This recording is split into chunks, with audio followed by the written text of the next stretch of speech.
Well, good morning folks, welcome back to the channel and to the third video of this week. My apologies for it being a bit late, one or two issues here at home. But here we are on the third video as promised this week. Where are we? We're in Greece. We're in the Greek islands in the Aegean Sea, and this is Samos International Airport on the island of Samos in Greece, Lima Golf Sierra Mike. This is the payware scenery, the latest version from M&M Simulations.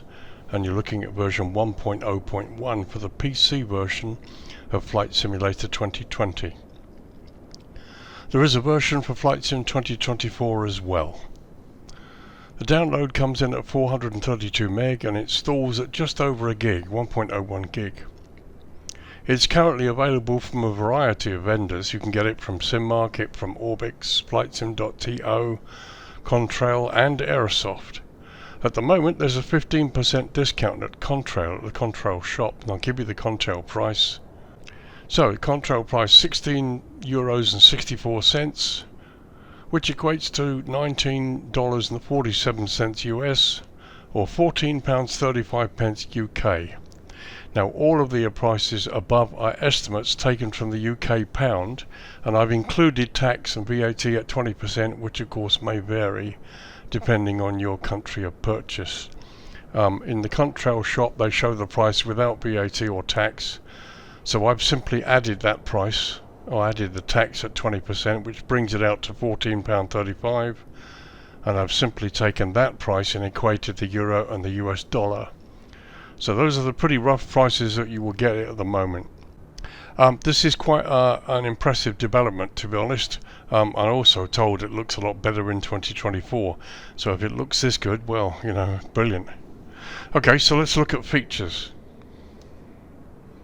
Okay, features. We've got an accurate 3D model of the terminal and the control tower, realistic terrain and slope adaptation, handcrafted runway, apron and taxiway layout, custom vegetation and environment detailing, enhanced night lighting for immersive evening operations, high-resolution textures with PBR implementation, and is designed for smooth performance and high frame rates as well. There's also a GSX profile that's available separately. You can get it in Flightsim.To. I'll put the link in the description for you. So it looks like quite a bit of work's gone into this. I mean, it looks pretty impressive from here. Let's talk some history. Okay, history. Samos International Airport, Lima Golf Sierra Mike, is a public use airport owned and operated as a joint venture between the German company of Fraport AG and the COMPATIBILITY Group. It is located on the island of Samos in Greece. The airport is named after Aristarchos of Samos, an ancient astronomer and mathematician, and lies within 2.8 miles or 5 kilometers from the nearby town of Pythagoreia. The airport has a single short runway, and its surroundings leave little room for error or mistake on behalf of the pilots operating into the airport, with mountains in close proximity and the sea at the end of the runway. In the summertime there are often strong meltemi winds to the north, which further contribute to the difficulty of landing at this airport. The airport has one main terminal building with 5 boarding gates, none of which have jet bridges. Passenger facilities are split across 2 floors and include a duty-free shop and a small cafe. The airport first operated in May 1976. In the late 1990s or early 2000s, the terminal was renovated and the capacity of the airport was increased to deal with the increasing number of passengers coming in. In December 2015, privatisation of Samos International Airport and 13 other regional airports in Greece was finalised with the signing of an agreement between the German company Fraport AG and the COMPATIBILITY Group joint venture and the state privatised fund. In March 2017, Fraport AG presented its master plan for improving and upgrading the 14 airports under its umbrella. Included in the plan was Samos Airport, which stood to benefit from improved lighting, Wi-Fi and internet, fire safety, terminal remodelling and increasing the number of departure gates and security lanes. Currently some 20 airlines operate into and out of Samos airport, including Aegean, Condor, Eurowings, Sky Express, TUI Airways and of course the national carrier Olympic Airways. So there you are, a brief history for you. The airport's been renovated and brought up to sort of like 2020 standards here, and as you can see by where it is, this is one challenging approach. So let's look at this runway in detail. Okay, runways. So I've lowered the lighting. It's 7:45 in the evening. It's August, middle of August 2025 is the date of this video. And here we are. Let's have a look at the runway situation here. So Samos Airport operates a single runway 0927, measuring 6,706 feet or 2,044 meters, and it's made from asphalt. The airport lies at an elevation of just 19 feet or 5.7 meters and sits within the GMT UTC plus 3 hours time zone. Now Greece and its islands do indeed observe daylight saving time or DST, and with both the UK and Greece currently on their respective summer times, the airport is currently 2 hours ahead of the UK. So we're looking down the throat of runway 09, which features high intensity runway lighting, high intensity airfield lighting system and precision approach path indicators on the left hand side. And as you can see, we've pretty much got it all. There's the pappies on the left, you've got high intensity lighting. You've also got approach lights, which is on the charts. They don't exist at the other end at 27, we'll look at that in a minute. But they do exist here, they're in the scenery and they're on the charts, so that's all correct. Okay, so let's have a look at the other end, runway 27, before I talk about approach options. Okay, so here we are down the other end. This is runway 27, which also features the same high intensity runway lighting. You've also got runway end identifier lights. Now they're not shown on the scenery. There should be 2 white flashing lights either side of the threshold there. So those are missing. Precision approach path indicators on the left side, and we've got those. So this is all correct apart from the 2 white flashing lights that should be at this end of the runway. They only exist at the 27 end. So there you go, that's the only thing that's missing. So approach options for both ends of the runway here, you only have a VOR DME approach option only. And I'll put the chart up very quickly because it's pretty complicated. It's a very difficult place to approach and land here, whether you're using either end of the runway. So VOR DME approach options only, no instrument landing system, no VINA RNAV options at all. So there you go, that's runways for you. No jetways at this airport, so let's get down to the airport proper, back at the daytime, and see what else we've got here.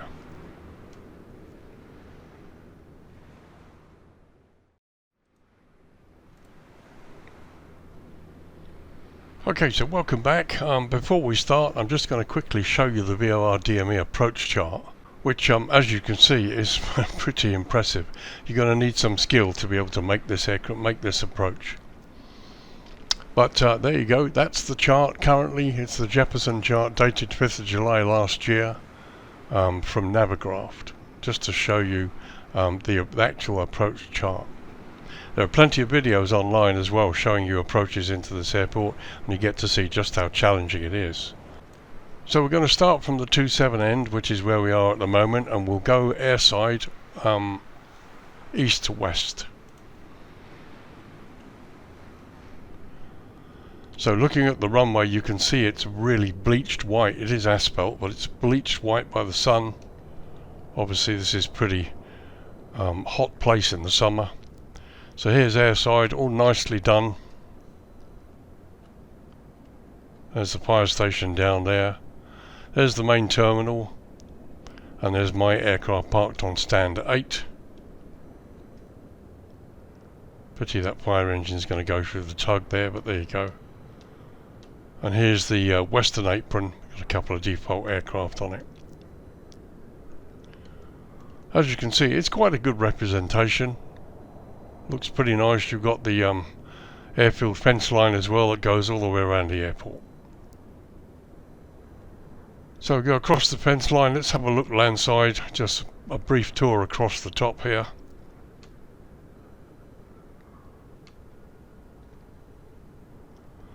There you can see the baggage all down below. There's the car park. And it all looks pretty nice. Fairly simplified, but it looks fine. Okay, let's have a slower tour airside at the ramp here. We have a little bit of a close-up look. There you've got the usual COBUS buses that you see at many airports. There's the fire station with a couple of default fire models basically. There's the main terminal. Here you can see the baggage system that goes into and out of the terminal. And it all looks pretty fair, to be honest.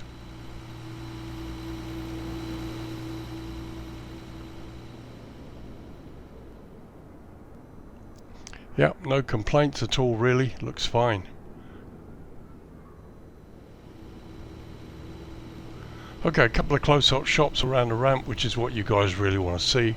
As I said, there is a fully working GSX profile for this airport, and here you can see the two mobile stairs that are connected to both the front and the back. And you've got the targa. This all works pretty well here. A couple of animated flags there. There's the rear boarding gate, and you'll be able to see passengers go in or come off this way as well. There's the airside road. You've got one engineer there on the high left, and there you can see the markings on the ramp as well. Okay, quick view from the flight deck during the day. This is what you'll see when you park up on stand 8, and if you look carefully you can see passengers in there through the windows.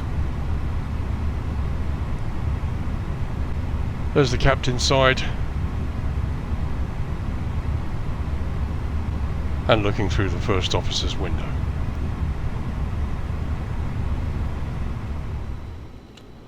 While we're here, let's have a look at the control tower.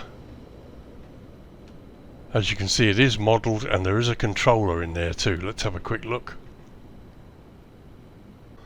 And there we are, you've got a controller. And as you can see, you've got various computers and screens there. You can see outside the windows that are slightly misted, just as it should be. And there's the rear of the tower looking out, where you simply go down the stairs into the tower itself. So there's a look across the roof. You can see all the air conditioning units and everything have been fully modelled as well. Animated flags. It all looks pretty realistic, and yeah, I think it's great, it's fine. And a quick look outside, you can see through the windows there you've got passengers. They look like static models. You've got the plants outside, which also looks pretty good. There's the baggage chute, so when the aircraft parks up, the baggage is carried out here, placed on the belt and goes into the terminal to be collected. There's the fire station, and that's interesting. Look, you've got a basketball court. That's interesting, obviously for the firemen to muck around there when they've got nothing to do. So there you go, a couple of default fire trucks. And there you've got the column bus or the COBUS buses, which you see at many airports, certainly those operated by this German company, parked out on the ramp there. And looking further towards the other end there, as you can see, the buildings are fairly simplified, nicely textured, nothing really to write home about. It's a pity really that all of this area here is a little bit low res photo. Would have been nice for it to be a bit more sharp, but yeah, you know, there it is. So while we're here, a quick daytime look at some of the signage. Here's the runway 2709 marker, and it's repeated on the other side there. Don't see any blue airfield edge lights. We'll see what happens when we lower the lighting. There we go, taxiway Alpha 3. And again, the sign leading off the runway denoting taxiway Alpha 3. As you can see, an asphalt runway which is bleached very heavily by the sun, which is why it looks so white. And you've got the appropriate skid marks there on the runway too. And finally you can see the drainage ditches here. You've got the drain ditches when they occasionally get rain or runoff, it goes in through here. Okay, so let's go airside into the terminal now and see what we've got. As you can see, there is internal modelling, passengers and everything. And that looks really good. I'm pleased about that. You've got passengers lined up at the gate ready to board. You've also got airline staff. So many times in sceneries you see all this modelled, but you don't see any airline staff. Here's a typical airline check-in agent. It's fine. Okay, all static models, no animations, but no, that's fine. Yeah, a quick look in the other direction. And another thing I like to see, get up close to a departures board, you can read everything. And interestingly enough, you've got the signage here also in Greek, which is great. I've done a nice job, I like that. And finally a quick look at the advertising hoarding there for Aegean. And there you can see out through the windows onto the ramp. And there's the baggage system that goes in or out of the terminal. Actually, I think it goes in. This end of the terminal is arrivals, which actually isn't modelled internally airside. Okay, let's look at landside now. You've got various cars and seating area there to the left.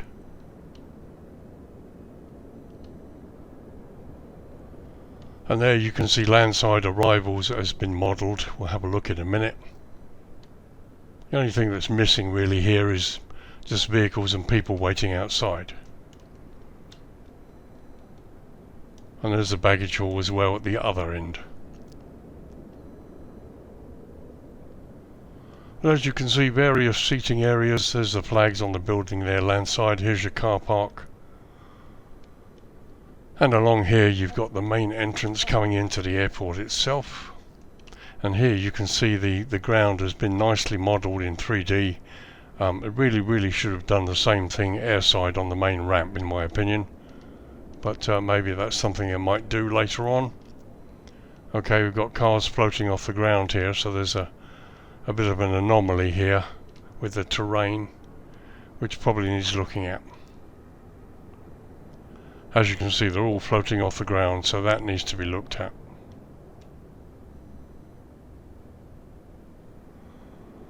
So rent a car there. Let's go into the arrivals hall and have a look and see what's been done.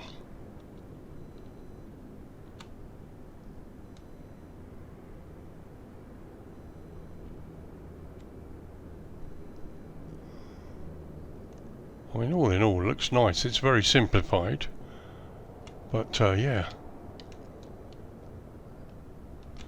Okay, so actually this end is check-in. Once again, they've done a nice job. We got some people, and again we have airline staff present at the check-in desks. And again, from this shot you can see through the glass out landside. All looks pretty good. And there you've got what looks like a little restaurant and a couple of people.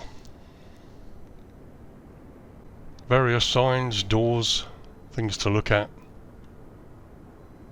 And finally there you've got the other end of check-in. There's a quick view looking in from the outside landside, and you can see you've even got the air conditioning units that work. So here's arrivals. Let's pop inside here. Okay, all you've got is this landside bit here, and you've got the doors there on the right hand side, I think, where they come out. And here's the actual arrivals hall itself, landside, where the baggage comes down. Again, fairly simplified, nothing really to write home about, but at least they've got a few people. No bags on the belt, unfortunately. So internally everything looks fine. It's nicely done. It hasn't been overdone. It's all fairly simplified, but it's enough really to give the make the correct illusion. Arguably might look better at night, really. Okay, so that was the daytime. Let's bring it down to dusk now and have a look at the lighting itself. Okay, 8 PM local time. The lighting just came on about 1 minute ago, and here's the main ramp airside, and yeah, it looks nice. So now finally we can see some blue airfield edge lights. So they're in the scenery, but they didn't show up during the day. There's the runway.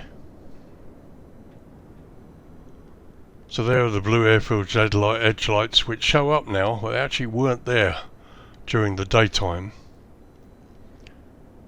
The signs aren't lit very well either. No lighting on the sign itself. And again, look, they're missing from the exits and entry points, which is unusual. So there's the fire station. Fairly basic lighting, not much going on there. And the Colas bus is next door, and again with some basic lighting on the buildings. So there's the baggage belt. As departures, obviously check-in is this end of the building, and the baggage comes out onto the belts and gets loaded on the aircraft. And a quick look at the tower. There you can see our friend, and some quite nice lighting inside, and they've got all the lights that are required on the top here.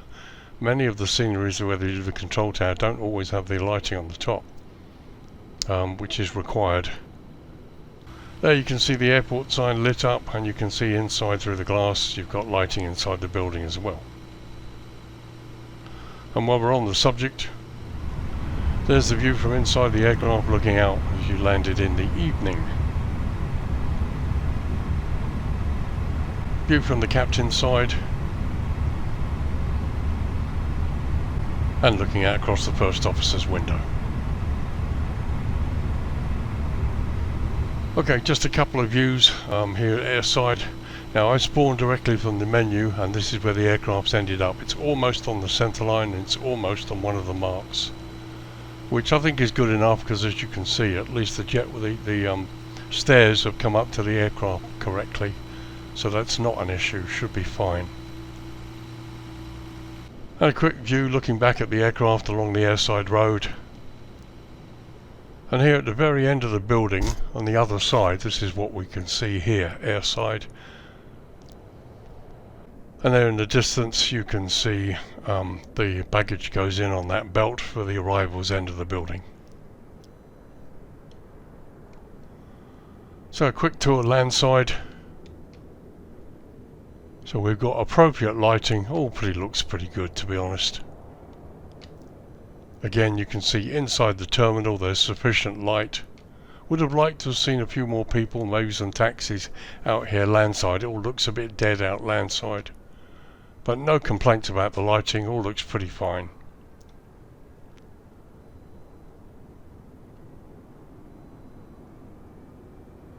And there you can see the car park, the entrance into the airport.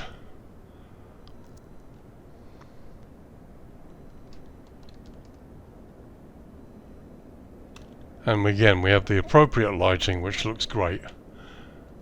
But as you can see, unfortunately, we still have floating cars.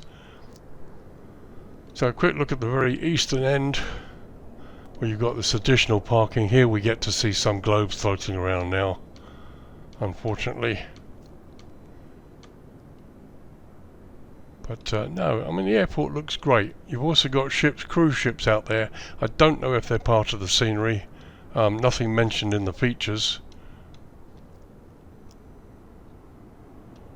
But as you can see at dusk, this airport looks nice.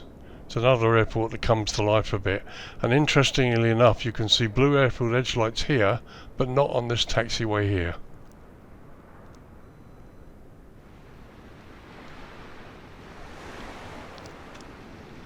So here's the beach just in front of the runway. You've got some parasols and places where people can sit and lie at the beach. And there we are looking east along the shoreline. Okay, so that was during the dusk hours. Let's drop it to night time now.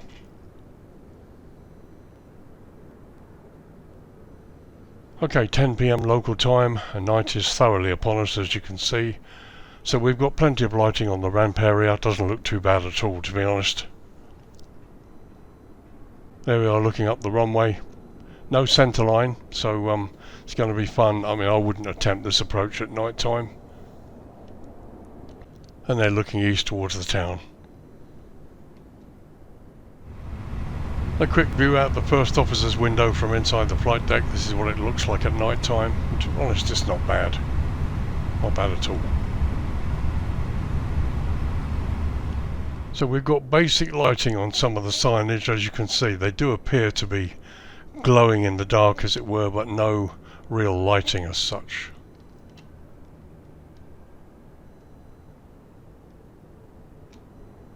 And there are just a couple examples of how the signs are lit at night time.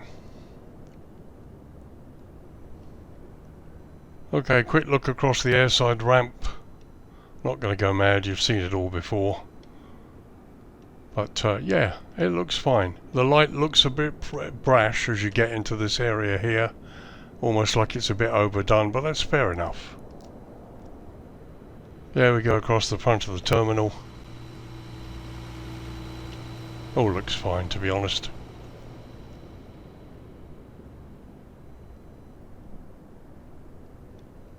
A quick look landside.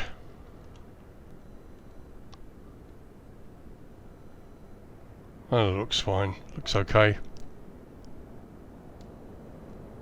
It's perfectly acceptable. I mean, there's nothing really to get seriously excited about.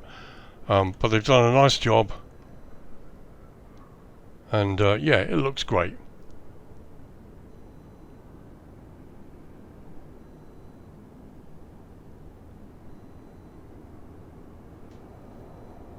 Okay, so that was night time. Let's bring the dawn up.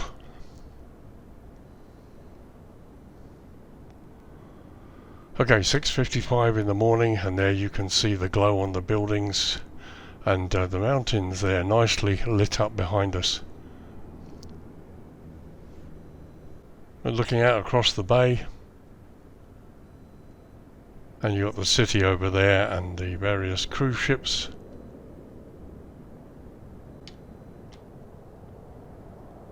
And there's the sun coming up in the east. Okay, 7:30 in the morning, time to wrap up the review and give you my thoughts. This is typical of MM Simulations. They're a good developer, but there also is a point where they don't go beyond. I mean, there's a lot in the scenery. There's one or two anomalies to talk about, which I'll talk about in a second. But by and large, the scenery is nice. It looks good. Be interesting to see what it looks like in 2024. I've yet to get that installed, but hopefully I'll get that done soon. AIRSIDE is fine, nothing to worry about. The GSX profile works really well, so you're going to have some nice passenger videos. That will be good. And the airport is okay. It looks great. It's got everything you need. The signage, taxiways, it's all good. The development inside the terminal is fine. It's minimalistic in some places, but some of the positives are that, like, it's got airline staff at the appropriate points, which I like to see. So many sceneries where they've done the inside of the terminal, they've got no airline staff, even though they've got people queuing up at the check-in desks. Would have been nice to see the odd taxi and maybe the odd family outside here waiting to go inside. As for anomalies, well, they've clearly got a terrain anomaly here at the car park. This needs fixing. Got loads of floating cars, so that needs to be looked at. Although arguably for the pilots coming in and out here who just want to operate into Samos, that's not going to be an issue for them. But in terms of completeness of the scenery, I mean, that's something that needs to be fixed. But no, it's nice. It fits in well with the default for 2020. You've got the beach, got a couple of cruise ships, and it looks the part. And I'm very happy with it. As for the price, okay, 16 euros, just under $20, just over £14. Remember, those prices include tax. So it's probably about right. Prices are about right. But yeah, no, it's fine. And again, a nice control tower, and again, excellent to see it developed properly inside with a controller, which is all you need. Absolutely brilliant. Yep, it's another winner, I think, from MM Simulations. Obviously, there's more that could have been added to bring it up to some of the standards that we see today from some of the top developers. But this is perfectly acceptable. Price is about right when you include the tax, by the way. And they've done a nice job. No real complaints at all. As I said, the only anomaly really is to fix the terrain issue here by the car park. So there you are, folks. That's Samos International Airport on the island of Samos in Greece. Lima Golf Sierra Mike. Pay we're seeing you from MM Simulations. currently version 1.0.1 for the PC version of Flight Simulator 2020. And there's a version for 2024 available too, which I believe you get when you buy this one, so you get the two of them just for one payment. 2020 installation comes in at 432 meg and installs just over a gig. You can get it from a variety of vendors: SimMarket, Orbix, Flightsim.To, Contrail, Airsoft, they all show it. There's currently a 15% off offer at the Contrail shop. So you'll be able to get it for £14.35, which is €16.64, or roughly $19.47 US. And those prices are all taken from the UK pound. They're all estimates where I've added the tax at 20%. But of course that could vary slightly depending where you are, wherever you buy it. Another nice scenery, no real complaints at all, and yeah, absolutely great. Okay folks, thanks for joining me. Sunday afternoon I hope to have my website updated, and you'll see what we're going to be looking at next week. All that to come. So thanks for joining, thanks for watching me, and thank you for those people who've supported me with buying me a coffee. They all every little helps. I do buy some of these sceneries for review, and yeah, getting close to 1,500 subscribers, so thank you ever so much guys. My name's Lee, your Virtual Airline Pilot. I'll see you in the next video. Bye for now.